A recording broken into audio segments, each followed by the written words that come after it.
Entonces, Faustino escuchó una voz que le empezó a llamar por su nombre, y con machete en mano, comenzó a adentrarse en lo más profundo de la cueva, hasta donde escuchaba la voz.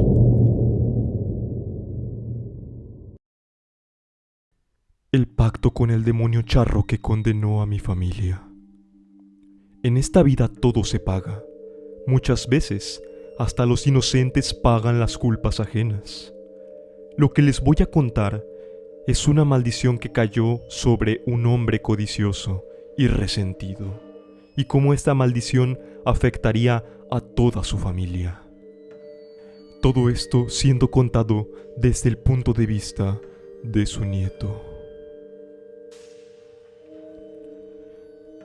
Sucedió en la familia desde los tiempos del ambicioso tatarabuelo Faustino.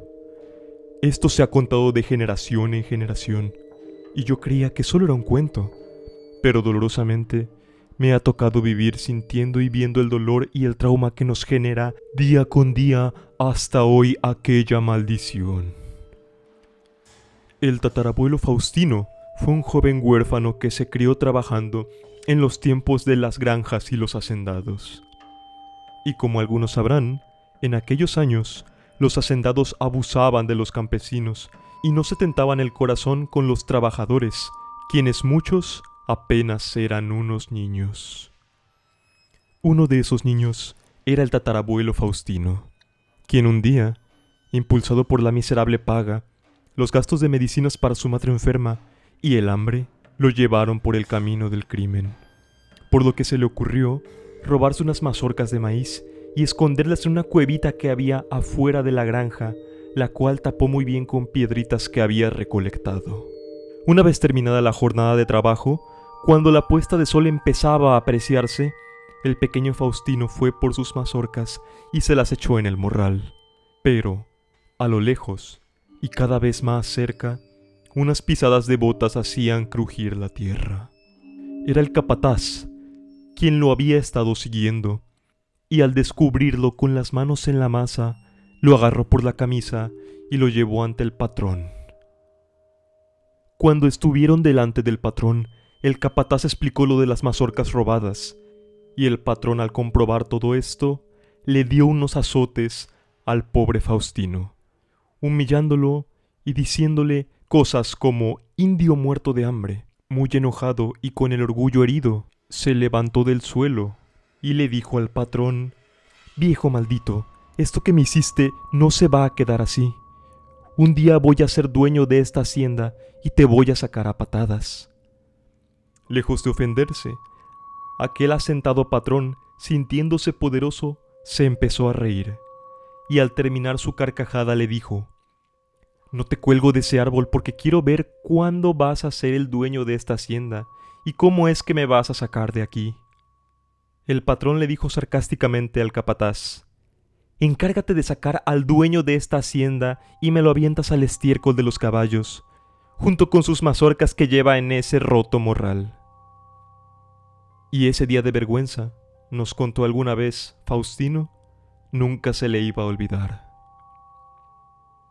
Pasó el tiempo, y con apenas 15 años, el joven Faustino salió de su casa para vivir su vida y se quedó unos días en una cueva cerca del pueblo. Y en esa cueva empezó esta horrible maldición que mi familia fue la que sufrió. Faustino vivió algunos ratos llenos de coraje y rencor en esa cueva. Pero entonces, una noche, descansando dentro de su cueva, escuchó una voz que le empezó a llamar por su nombre. Y con machete en mano, Faustino comenzó a adentrarse en lo más profundo de la cueva, hasta donde se escuchaba la voz. Al llegar a lo más profundo de la cueva, vio a un hombre muy elegante, vestido de charro. Los botones de su traje eran de oro, al igual que el hilo de sus detalles bordados. Aquel hombre alto inmediatamente deslumbró a Faustino. El charro se acercó a Faustino y con una voz grave y varonil le dijo: «Por tu forma de caminar y de mirar, sé que recibiste una humillación muy grande, y el aura de orgullo que sale de ti se ve rota. Puedo proponerte hacer un trato contigo». te voy a dar riqueza y poder inimaginable. Tú sabes en el fondo que por tus propios medios no vas a llegar a nada de eso que tanto anhelas y mereces. Faustino estaba fascinado tanto por las palabras del alto charro como por semejante traje que portaba, el cual le daba cierto aire de autoridad a todo lo que decía. Faustino se tomó un tiempo para meditar la propuesta del charro. Él soñaba con tener una gran fortuna fruto del esfuerzo, para poder callar las bocas que un día se burlaron de él. Pero como si el charro pudiera leerle el pensamiento, le respondió: así como me ves vestido, te verás tú. Vas a ser el dueño de esa hacienda que tanto quieres, si es que aceptas mi trato. Faustino todavía estaba incrédulo y dudoso. Entonces, ese charro le dijo: bien, eres astuto. Parece que no me vas a creer hasta que veas de lo que soy capaz.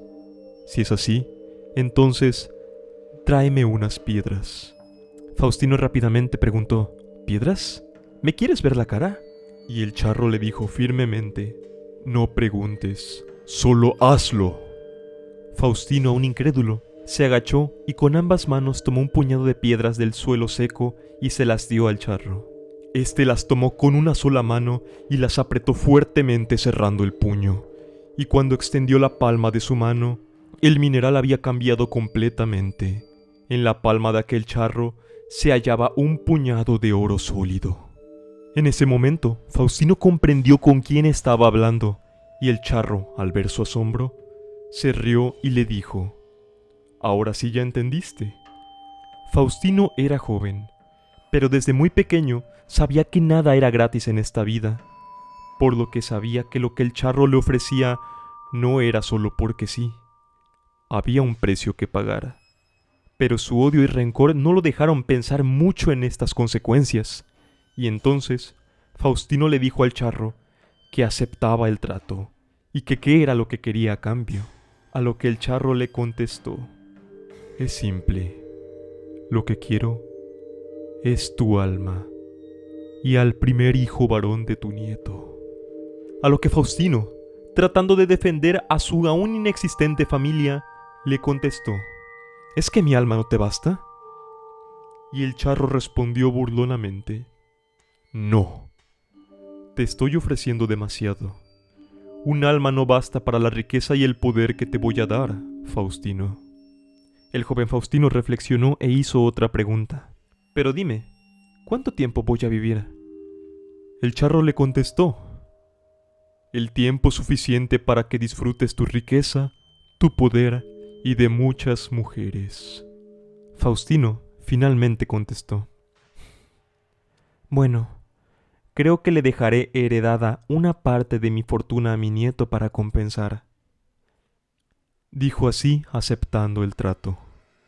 El charro, sonriendo, le extendió su gran mano, la cual aún tenía polvo de oro, y al estrecharla Faustino sintió como si el suelo se moviera, sintió un profundo mareo y sueño, y tambaleando regresó a su casa y se tiró en su pequeña cama. Al despertar, Faustino sintió un severo dolor en el cuello, como si hubiera dormido apoyado en una roca del desierto. Enojado por esto, revisó su almohada para acomodarla mejor, y mucha fue su sorpresa al notar que en vez de plumas y algodón, la almohada estaba rellena de brillantes monedas de oro. De la noche a la mañana, Faustino se había convertido en el hombre más rico y poderoso del pueblo. Y así como había declarado en el pasado furiosamente Faustino, en poco tiempo sacó al dueño de la hacienda y él se quedó con ese trono, siendo el nuevo dueño y señor. No sin antes de hacer que lo lanzaran al estiércol delante de todos los empleados y colgarlo de uno de los árboles. Con tanto dinero y poder, Faustino hacía lo que quería. Tenía todas las posesiones materiales y a todas las mujeres que quería a su disposición, por lo que disfrutó por varios años de excesos y desenfrenos. Hasta que un día, ya cansado de su estilo de vida, paseando de vacaciones en un pueblito alejado de su tierra natal, frente a él pasó la muchacha más bonita que sus ojos habían visto. Le llamó tanto la atención que así sin más, sin consultar la opinión de la misma chica o de su familia, se la llevó a la hacienda para ser la madre de sus hijos. Aquellos eran otros tiempos más crueles y menos igualitarios. Faustino se había llevado a aquella chica porque realmente la quería, pero también por otro lado, para cumplir con el trato que hizo con el charro hace tantos años, el cual lo volvió rico y poderoso. Los hijos de Faustino crecieron en riqueza y lujos, pero con una vida llena de maltratos y peleas familiares. Estos hijos crecieron y se casaron, y el hijo mayor le dio a Faustino su primer nieto. Faustino estaba muy feliz de recibir a su nieto, pero no contaba con que en el momento de pagar su parte del avaricioso trato que había hecho hace años, estaba a punto de suceder. Apenas unos pocos días de nacido el nieto de Faustino, el mismo día que el nieto le fue presentado y Faustino pudo cargarlo en brazos, esa misma noche, mientras Faustino se preparaba para descansar en su cuarto, el charro hizo una vez más su aparición, recordándole el trato que habían pactado cuando él era joven. Faustino se asustó, y aunque se había preparado y hecho todo lo posible para que sucediera, esperaba, de alguna manera extraña, que este día nunca llegara.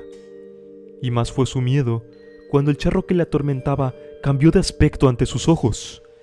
Ya no era un hombre alto y apuesto. Este ente se presentó frente a él por primera vez en su forma demoníaca.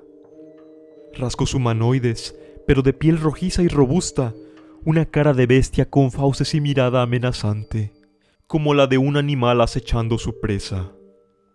Aun con todo esto, Faustino se enfrentó a sus miedos y le dijo que no podía entregarle a su nieto sin más, que él merecía tener una vida buena, plena y larga.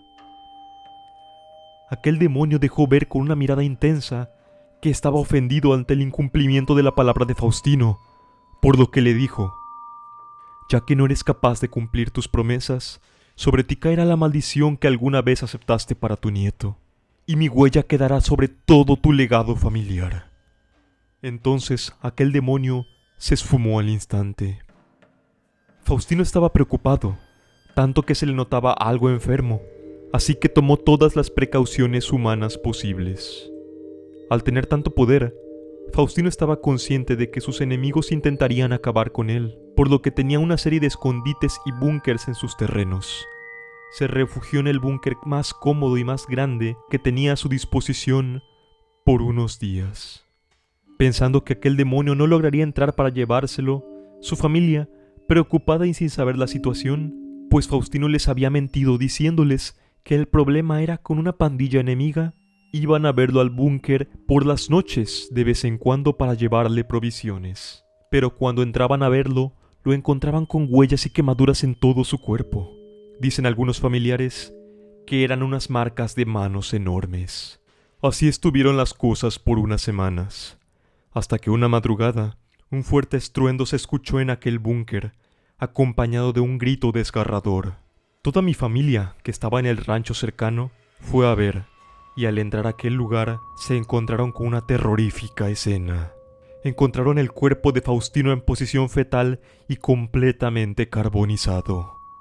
Emanaba un intenso olor a azufre. En el lugar también encontramos una nota de él despidiéndose, explicando aquel trato y la maldición que conlleva, y también unas disculpas extensas por todo ello.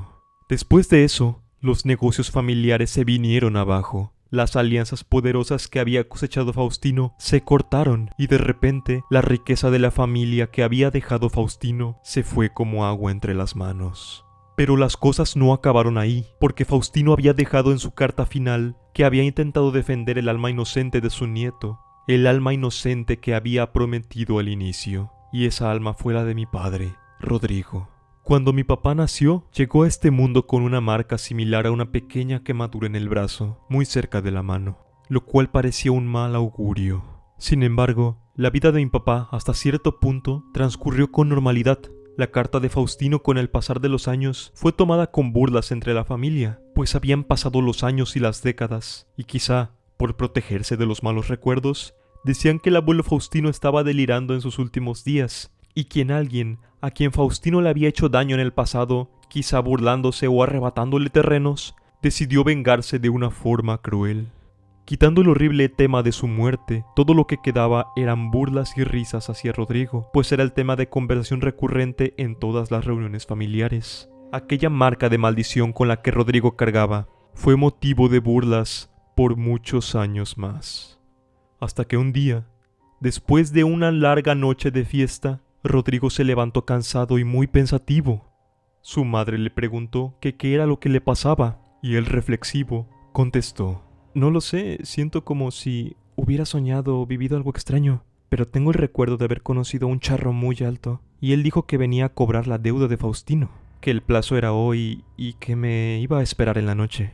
Su madre trató de calmarlo, diciéndole que ya lo tenían lleno de bromas con esa leyenda que inventaron, y que eran puros cuentos. Rodrigo trabajaba de mecánico, y esa jornada tenía el turno nocturno en la fábrica, por lo que, como todos los días, Rodrigo se fue a trabajar por la tarde, y a las 8 de la noche sonó el teléfono de su casa, diciéndonos lo peor. Nos habían avisado que mi papá, Rodrigo, había tenido un accidente en la fábrica, y que había muerto por quemaduras. Cuando pudimos ver el cuerpo, tenía las quemaduras justamente como alguna vez las vimos en el cuerpo de Faustino. Ahora, toda mi familia teme que esta historia esté incompleta y el legado de la maldición de almas continúe siendo la mía la siguiente. Se teme por todo el linaje familiar, pero al ser yo, hijo directo de mi padre, hijo del abuelo Faustino, se teme que sea el próximo en morir. Yo por mi parte, soy explorador y montañista. He estado en grandes derrumbes y vivido muchos accidentes, pero siempre me he mantenido aferrado a la fe y un collar que me regaló mi mamá. He podido salir bien librado de todos esos problemas y accidentes que me ha puesto la vida, por lo que vivo confiado, sabiendo que habrá otro día más. Realmente espero que esta maldición no esté cerca de mí, de ti o de los tuyos.